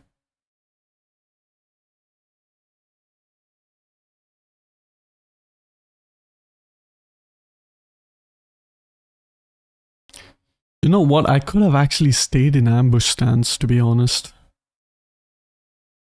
I am kind of regretting that right now. That would be a very Carthaginian thing to do. I mean, if you consider what Hannibal Barca actually did to the Romans on several occasions, if I'm not mistaken. Did Syracuse actually not attack me? Here we go. Here we go. Big battle versus Syracuse. I'm gonna do a quick save in case the game crashes. Fingers crossed. They do have Sicilian hoplite. A lot of cavalry. Holy moly, they have actually cavalry supremacy against us. That's 7 cavalry, man. That's crazy. They do have about no ranged units. Alright, so yeah. Yeah, let's hop right into the battle. The cavalry units, that's interesting. That's actually going to be something. And we don't really have a lot of melee cavalry units. We do have a lot of Numidians. So yeah, we're going to have to see how we... Terrain doesn't really favor us. Slight decline or slight incline facing the enemy. And no real trees. You know what? I could kind of position here. So very quickly, I am going to group my units. And definitely want to put this guy out there. Hoplites. Get our Gallic mercenaries in that group. Okay. Things are looking good. Put our hoplites up there, get our archers in behind, hold the control down key as usual. Try to narrow up that thing. And I am actually 2, 3, 4. Get these guys as narrow as well. Alright, Gallic mercenaries over there. Okay. Get these guys over there. They're a bit more defensive in nature. These guys are a bit more offensive in nature. Get a cavalry over here. Elephants, general, and another cavalry over there. And now we're just going to select the whole army. Try to move it like this so that they are going to face the enemy. And we're going to start the battle. Quickly move our army a little bit over there. Alright, let's have a quick look at the enemy. They do have a lot of cavalry, huh? I half expected as Carthage to have the cavalry supremacy. And yeah, so pretty much the tactic for this battle is going to be canning, right? For those of you who know your history, that does involve a reverse or a inverse, why am I not getting it? Inverse curve, or, you know, inverse crescent. And pretty much try to encircle the enemy on all sides. We do want a very decisive battle over here. And just let's have a quick look at the enemy hoplites. As you can see, they have 7 and 18, an armor of 32. Versus our 7 and 17. That's actually quite respectable. Armor of 35. Alright. And speaking of inverse concave, or inverse whatever, yeah, curve. I don't know why I keep forgetting that thing. Inverse crescent, yeah, crescent. We are doing the opposite. However, what's going to happen is I am going to, you know, push these hoplites up forward. And once they engage the entire enemy front line, I am going to try to flank with my melee troops. So move the hoplites forward, get the archers a bit ahead. The archers are going to be key in this battle, actually, because, you know, we are going to have like some slight difficulties facing all the enemy cavalry. We do have 3 cavalry on the right flank. 35 armor, holy. And 38 armor. No, wait, sorry, 19 armor. Okay, that's not too bad. Get our hoplites in hoplite phalanx. Numidian cavalry on skirmish mode. What's the speed on these guys? 7, so they are really fast actually. So get our archers to hit the enemy cavalry as much as possible. This cavalry is kind of coming forward. Now here's the danger on the left flank, is that we don't really have any melee cavalry to kind of prevent them from hitting our own troops. We are going to quickly just turn these guys around. Get our Numidians out of there as quickly as possible. Okay. General. Get these Numidians to hit those guys. What's going on over here? Okay, things are looking fairly good over here. Get these guys a bit ahead so that they can throw their pila at those cavalry units. Meanwhile, our general is doing quite well, but we're gonna have to pull him out of there. Get our general out, come on, hurry up. Meanwhile, what's really happening with the front line? This cavalry just can go through the entire unit. Of course it can. Meanwhile, over here, we want to try our best to take care of the cavalry. What's going on? Okay, our archers are doing fairly well. However, we do need to move up our infantry. Get these guys up there. What's going on over here? Have these guys caught our Numidians yet? They haven't, so that's great. Our general can attack this unit. Elephants, go ahead, attack there. Numidians. Great, okay. Things are looking good here. And now we will apply the crescent onto them.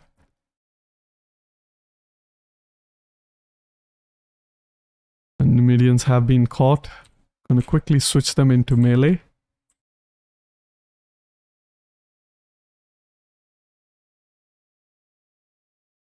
Okay, things are looking quite good on the left flank. Put these guys in there. Archers have done well. Take out those archers actually.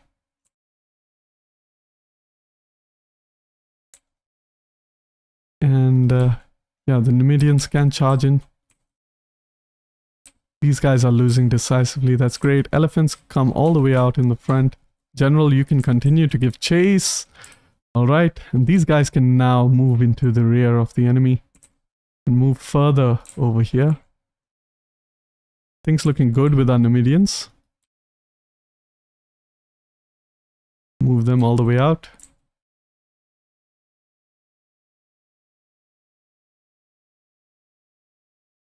Yeah, we do need the elephants to kind of join because we do have a situation with the hoplites.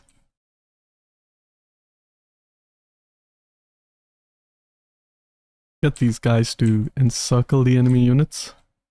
There we go. Numidian on the left flank. Doing quite well.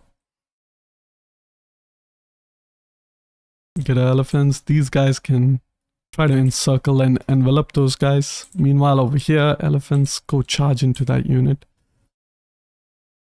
These guys are not doing really a lot against this hoplite unit.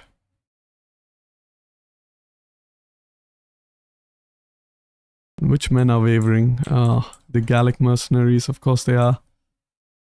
And we can get our Numidians. Things are not looking good on this right flank, to be honest.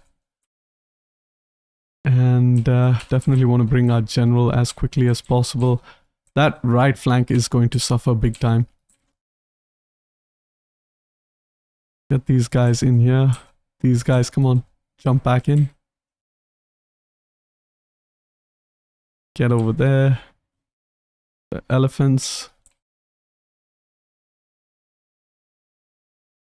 Move our elephants out. We do want to cycle charge. General, come on in. Perfect timing, actually.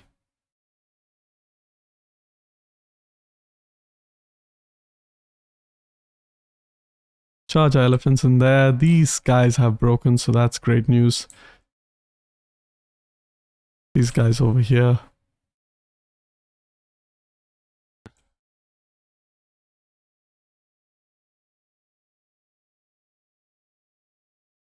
Get our elephants out of there quickly. We're gonna cycle charge once more. Archers really need to attack these guys. Those guys are breaking us. Our right, center right is breaking, so it's not great.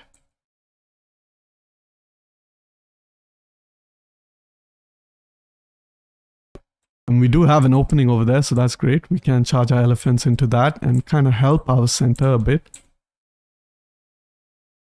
Okay. Meanwhile, our Numidians can hunt down each individual unit. A general, on the other hand, can go ahead and hunt down those units. Archers come on behind. The elephants is wiping out the general. That is great.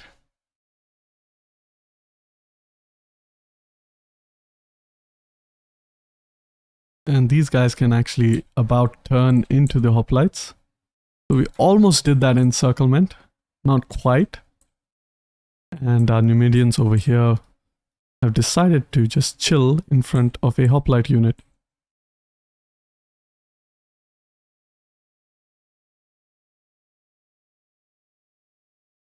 All right.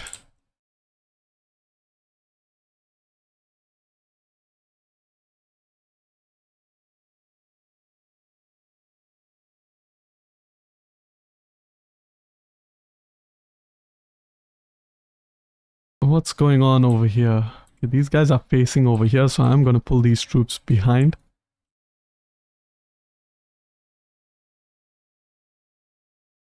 Great.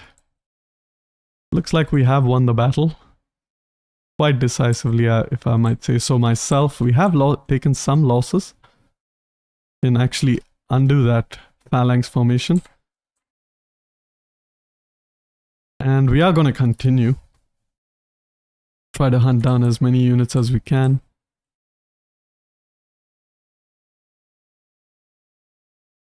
What's going on over here? Hey, you guys come here.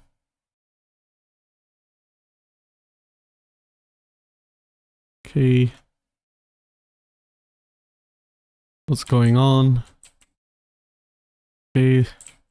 You guys can go there. You guys. And can go all the way over there.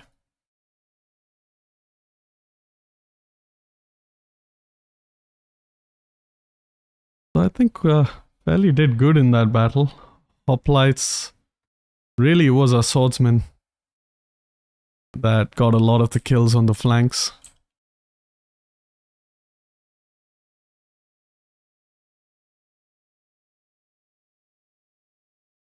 We definitely need to get those guys before they can escape the battlefield. Yeah, it seems like those are the only guys left.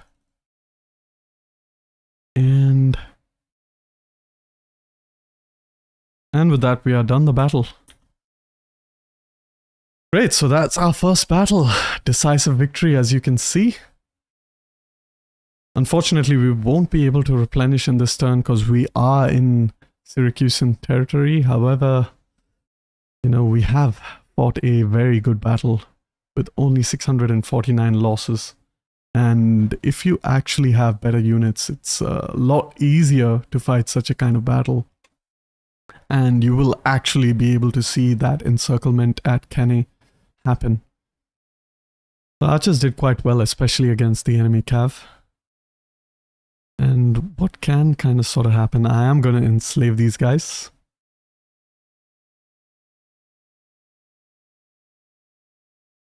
The ones I am using angry bacteria are the Greek mercenary hoplites. They come from the mercenary barracks.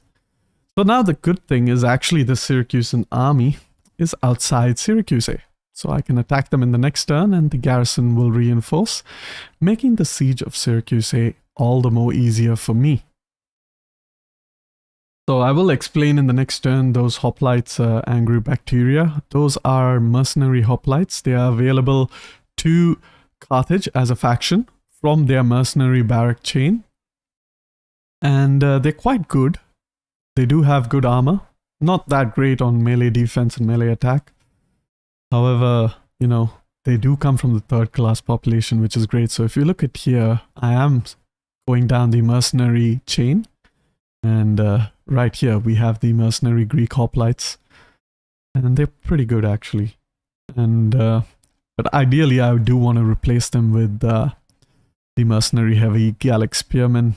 These guys have 38 armor, really good defensive stats. So in that inverse crescent formation, these guys will be able to hold that center a lot better than the hoplites. And they don't take a lot of penalties from being flanked, because a phalanx unit takes a lot of penalties from being flanked. Meanwhile, I will replace all of my other mercenaries, the sword mercenaries, with the mercenary Iberian champions. They do have a whopping melee attack of 18, melee defense of 9, which isn't that great. It's pretty mediocre. Decent armor of 35. So yeah, that's great. We do have 9,000 ducats. That is also great. And it looks like the Editani has left their Ars undefended. We can get these 5 hoplites over here.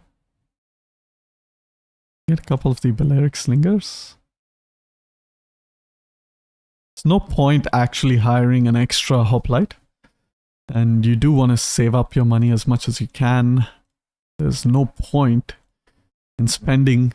Like, I do see one of the mistakes a lot of players do is they actually queue up a lot of the recruitment. And there's only one reason you would do that, is if you have a lot of money and you're actually looking to exploit the population mechanic in Divide et Impera.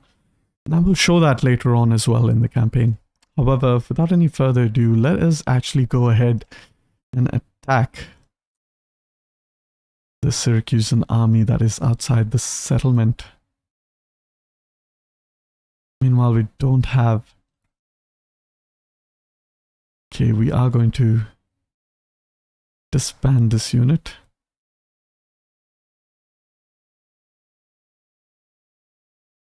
Now, I do wonder if I could hire some more mercenaries, but I am not going to do that. I'm going to keep things a bit fresh. They do have 16-man garrison with some hoplites, Greek militia, citizens, archers. So no cavalry. So you should be able to just kind of attack them with no problems whatsoever. Let's go ahead and attack these guys. And I could actually merge these, but they are not so depleted. So quick save. We are going to fight our second battle.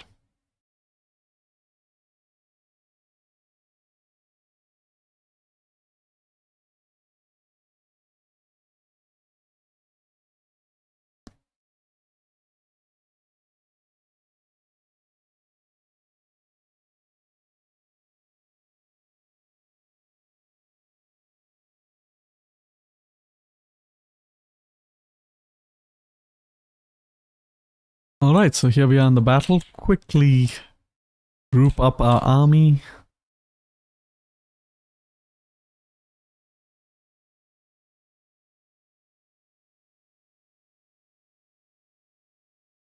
These guys all the way in the back.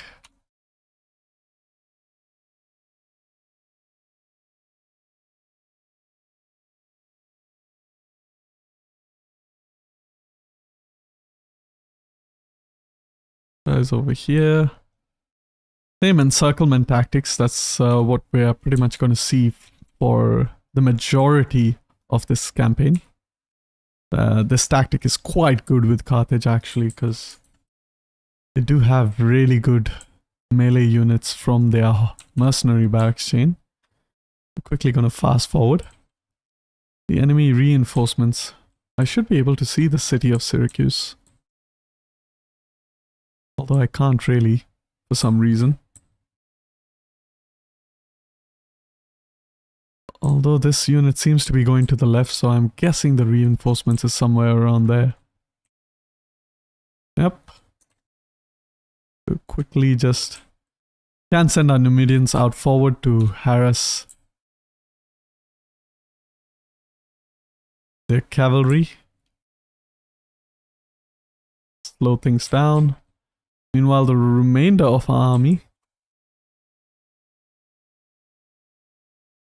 is going to move up quickly as possible and form up over there. We're going to try to move our cavalry around the enemy cavalry or the enemy units so that they can shoot from behind. At least some of them will be able to.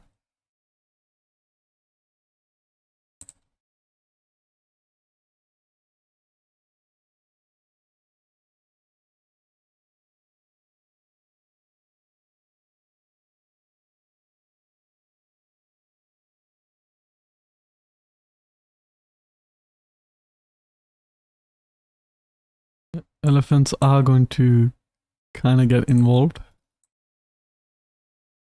Get our Numidian cavalry out. Great. Perfect.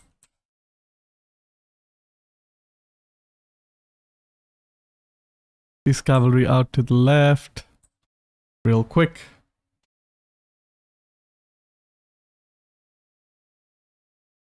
Get our hoplites there.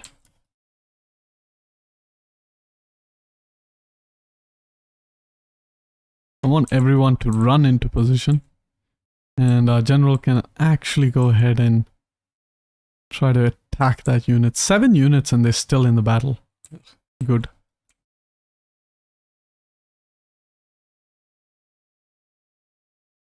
No idea what these units are trying to achieve. However, I can move my elephants, kind of prevent them from trying to flank me on that left. No idea what they're up to. Well, our hoplites are in position so they can go, and I'm going to stretch them out just a little bit. Archers are doing fine. Get our...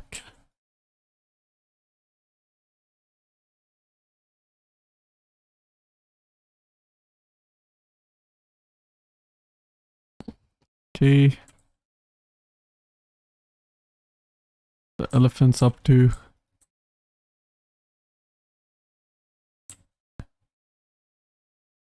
Okay. Definitely want to take out those archers over there. Get these guys into position. Great. Problem is that guy over there, that general, that cavalry unit. He can kind of be a pain, so I'm going to move my elephants to kind of pin him down. So that I can use my cavalry to take out their ranged units. Move my hoplites ever so close, slightly. Interesting. Stop movement. Get our archers to actually hit that general unit. Meanwhile, since that general has kind of abandoned his archers, should be kind of good for us. Meanwhile, he will get bogged down in this melee, so could attack him.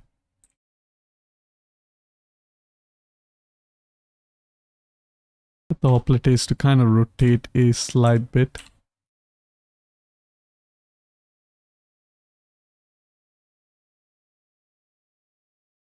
Push these guys in behind. These guys trying to attack my general. Can't charge with these units, so I'm gonna do that.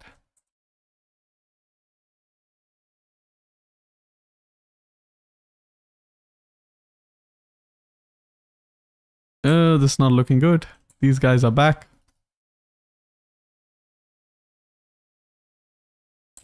They are losing decisively. Elephants can charge into these guys. General can go ahead, charge there. There's no danger to him over there. And over here we can move to encircle the enemy. I could attack this unit. It is a hoplite unit. Don't want to attack it head on. So I'm actually just going to turn around and attack this unit in the rear instead. And the general is slowly dying, so that's great. The enemy general is dead. Further attacking hoplites in the back. Always a good thing. General can hit that unit. Elephants can move. These guys, fine. Easy battle, really, against a garrison. Predominantly garrison unit.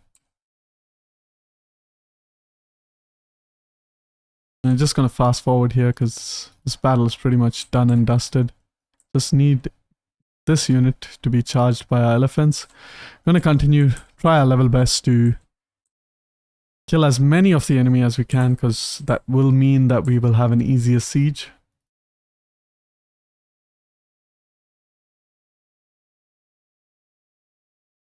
See what's going on. What do we have? We have one unit over here.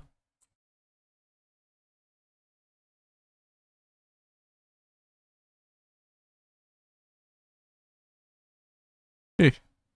Seems like we have pretty much selected each and every single unit that we can.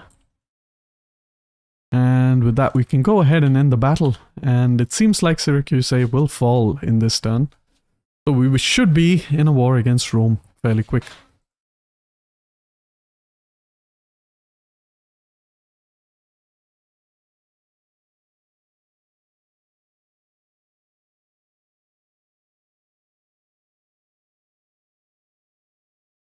Very decent battle, just 102 losses. So, as you can see, that strategy is pretty powerful when used right. You kind of encircle the entire enemy and pretty much end the battle quite quickly.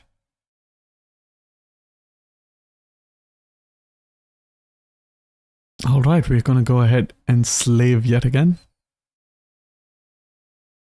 And I can get some army traditions, and I usually like to go for further army upkeep cost and replenishment. I'm going to attack Syracuse, and as you can see, incredible. And I don't really like to auto-resolve, but I am not going to fight a battle with just a single Greek archer. So, I'm going to go ahead, protective stance. Ugh, that is gruesome. And we have wiped out Syracuse, actually. And it is Punic culture, so I am just going to peacefully occupy the settlement. Although I could see... Right, yeah, I'm just going to peacefully occupy the settlement. Great. We have increased in Imperium level as well. Going to dismantle this building over here. Also going to dismantle this building as well. Meanwhile... Yeah, that looks great for now. I mean, we are off to a flying start. Upgrade this general. Meanwhile, a quick look at our politics. Ugh, things are looking horrible. Xenophobe, what's xenophobe? I'm guessing that has to do with the cultural conversion. Treaties, okay, treaties with factions. So, Gisco, you're gonna have to die fairly soon. I'm sorry, it's just the way it is. Meanwhile, we could use this character to kind of help improve the public order. Corsica, Sardinia, I guess that is the priority. Did she not do it? There we go. And, oh my god, things are not looking good. As far as politics is concerned. I'm gonna just lower the taxes. We are making a crazy amount of taxes, even though with our taxation on medium, as you can see, slaves are super powerful. We do have just 19 slaves, but that should change once we do have our slave trader up and running. Meanwhile, over here, we can upgrade this general, get some more replenishment rate, and improve our melee skills, because that will directly improve our hoplite stats, which is desperately needed.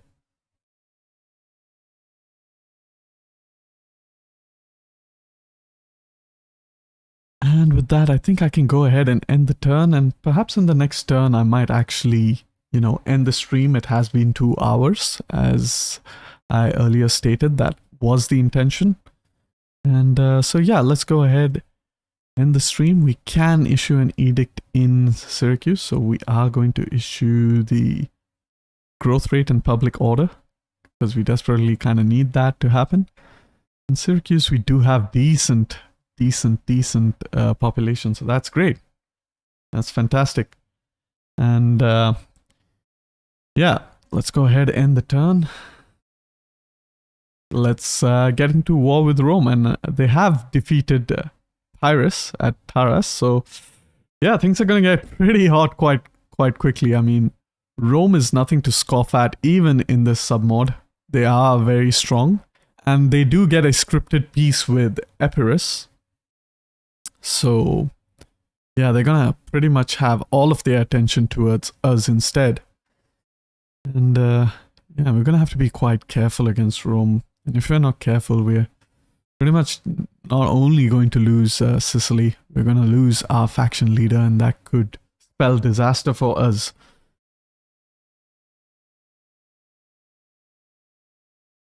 However, I do feel that just one army is quite adequate to hold Sicily, really. And once we are slowly able to build up our second army, then we should be able to push into Italia. And from then on, things will get a lot more interesting.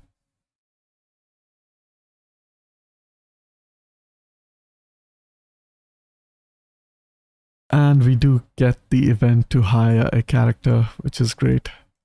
Desperately needed. Magna Graecia secured. Now that Rome is no longer at war in southern Italy and the uneasy peace between Carthage and Rome has become frayed, Rome should seek to exert her influence into Sicily. Carthage will take that as a sign of war. And Rome has peaced out with the Epirates. Meanwhile, I can see... yeah, things are not looking good with Rome. Trade? Nope. I have discovered Athens. Get a trade agreement with them. Sparta, non-aggression. Nope. The RDI. Great. And Kyrene, will you now give trade? Nope, you won't. Alright, so here what I do want to build is I want to build a temple for sure to help with that public order. Meanwhile, I do have 13,000 in the bank, which is great. So what I can do is actually upgrade all of my settlements. This one over here for that extra agricultural wealth. And can recruit some more hoplites. Just going to disband this unit. Actually recruit just one more hoplite, or I can just hold on to the money for just a bit. Let's upgrade our champion.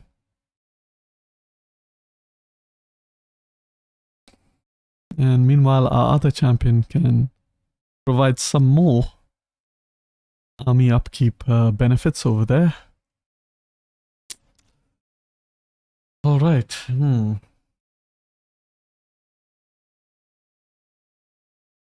Yeah, it's going to be pretty dicey against Rome, to be honest. So we are going to actually quickly try our level best to...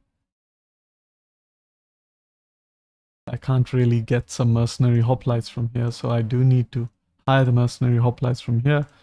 Meanwhile, over here, I did get rid of one unit of melee unit, so yeah, that's... I'm not going to be able to recruit any unit for now.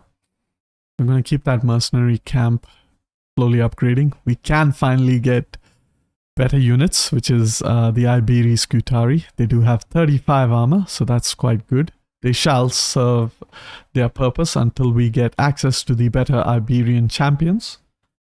And also Gallic spearmen. Meanwhile, we also will be able to recruit Balearic slingers, which in my opinion are one of the best ranged units in the game.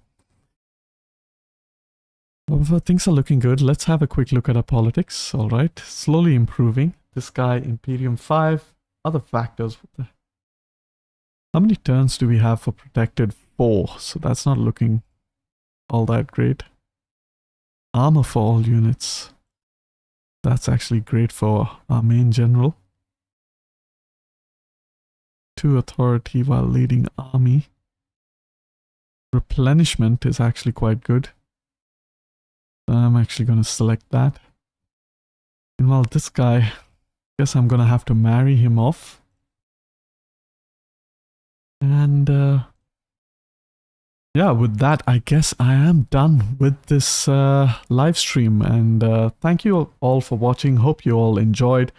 If you liked the video, please like the video. Don't forget to subscribe. Peace and love.